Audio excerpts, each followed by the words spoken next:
Hey there, Statesmen Nation. We got another season preview today. I'm here with head bowling coach Brandon Brooks. Coach Brooks, thanks for joining me today. Thanks for having me. Coach Brooks, you're in your third season this year as the head coach for both men's and women's bowling.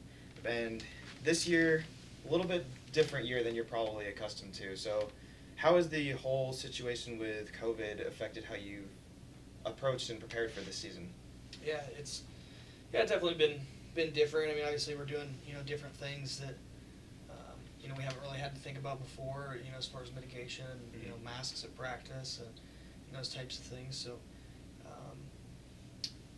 other than that, we really started about the same time we normally do. The biggest change for us, the USBC announced earlier in the year that none of their events are going to count until January, and so all first semester events, essentially don't count towards our USBC ranking, or individual averages and stuff like that for as far as the USBC goes, and so, but we kind of took that as an opportunity to explore some smaller events. I mean, just the way the point system works, going to big events where there's a lot of teams and there's a lot of points out there. I mean, that's how how you can have some success and keep your ranking, as high as it can be.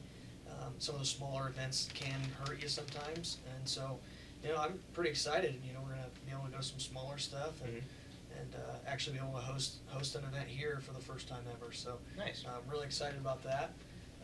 And all things that we probably wouldn't consider doing, if things weren't the way they are right now. So, kind of looking at it as an opportunity to do some things a little differently than normal, and I'm pretty excited.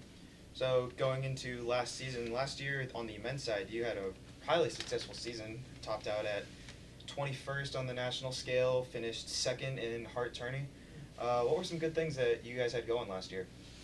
Yeah, I mean, we had one senior in Logan last year, and the brothers obviously coming back from Slovenia and being able to, continue to contribute and continue to, step into those leadership roles. And Jake Cook was one that, we had not had prior to last season, who was here for the year and then was able to step in and contribute as well. So, looking back right now, I think the biggest thing for us, from last season is, Logan was our only senior, and so, we're kind of building on, some of the things that we started last year. And last year was a little bit of a build. I mean, we lost Nick and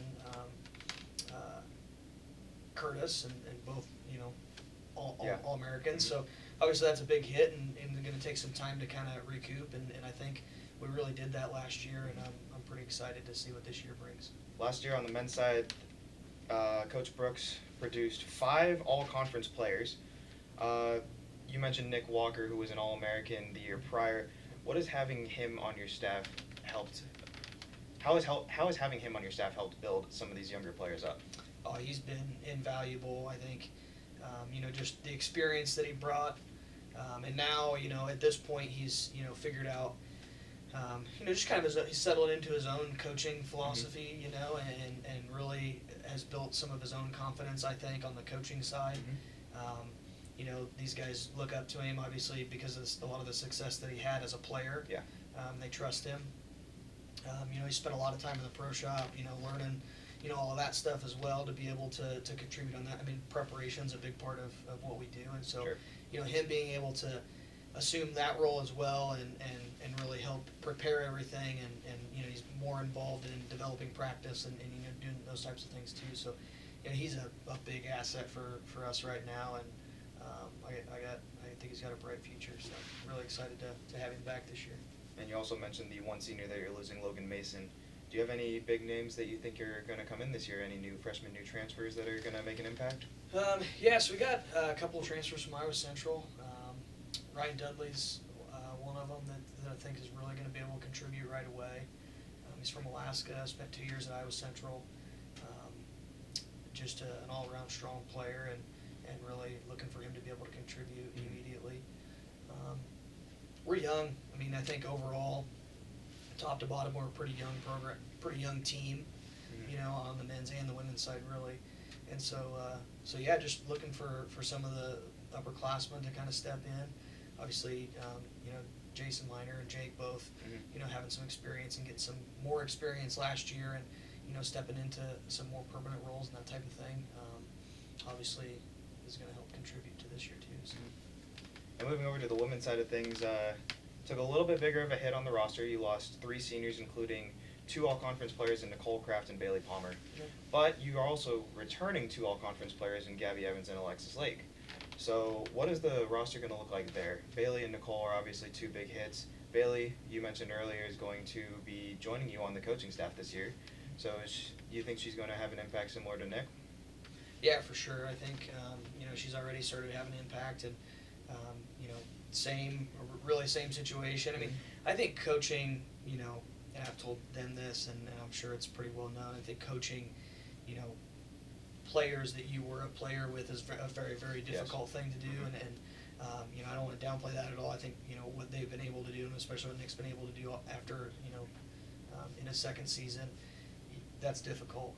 And I think she's going to learn some stuff, and she's already started to contribute, and be able to help the girls and get things ready. And again, they trust her, because of the success she had on the lanes, and just because of her background and the success she's had. So I think she's gonna be in the same boat Nick is. I think once she learns some stuff and kind of figures out where she is as far as how she wants to do things and that type of thing, and that's what I'm there for too.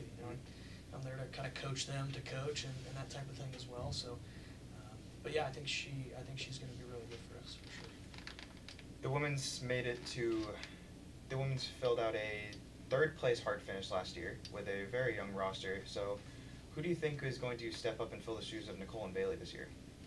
Yeah, I mean, obviously big shoes to fill, I mean, just coming from the experience they had, like I said, we're young. I mean, we got 1 senior this year on the women's side. So they're kind of, a year behind where the guys are, right? Yeah. So we lost some All-Americans. This year we lost some small conference and some big key leaders, as far as Nicole and Bailey and Kayla as well.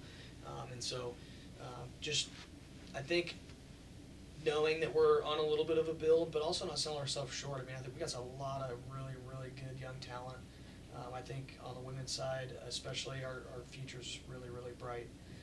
We got, Gabby and Alexis obviously being all conferences, freshmen. Yep. That says something. Yeah. And I look for them to continue kind of what they started last year, and they're going to be stepping into some leadership roles early, just because we're young. Mm-hmm. We do have 2 transfers on the women's side as well, Miranda and Evie, and again, same thing as on the guys' side. Like I really look for them to contribute right away, bringing in 2 years experience from Iowa Central and 2 NJCAA national championships. So they won the national tournament last year for the JUCO, and so they've got some really good experience and some success to build on. And I look for them to step up and be some key players this year too. So this year, leading up to the Hart tourney in the 2nd semester, I believe you have 6 matches before the Hart tourney. Last year you had 10. Mm-hmm. So how does this altered schedule affect the way that you approach these matches leading up to the Hart tourney? Yeah, so obviously, especially because we're young, we're not going to have as many reps in as we normally would on a regular young year, and so that's probably going to be our biggest challenge, just trying to make sure that we get the reps in, we get the games in. I think having those conversations and leaning on the leadership that we do have and the returners that we do have to kind of help guide some of that is definitely going to be key for us. But yeah, you're right. I mean, we're not going to get in near as many games as we have before, but it's just kind of how the cookie crumbles with the season being so compressed, like it's going to be this year. So it'll be interesting. Last year you had 2 highly successful seasons on both the men's and the women's side. Men's finished 2nd in the Hart, and the women's finished 3rd. So give me a quick little outlook on how you think they're going to finish this year. I mean, I think, especially at this point in the year, I mean, we're trying to win the thing, and I really think that both teams have a really good chance to do that. It's going to come down to preparation, obviously. How much work we put in, how dedicated we are on that side of things, but I don't see. Now, obviously, we haven't seen any teams yet, but at this point, I don't see any team that's got a better chance to win conference than we do on both sides. So. I'm excited to be working with you this year, Coach. Yeah, me too. Appreciate it. Bowling gets kicked off this weekend, September 26th and 27th at the Midland Tournament. catch all the action on the Statesmen Sports Network, and we'll catch you next time.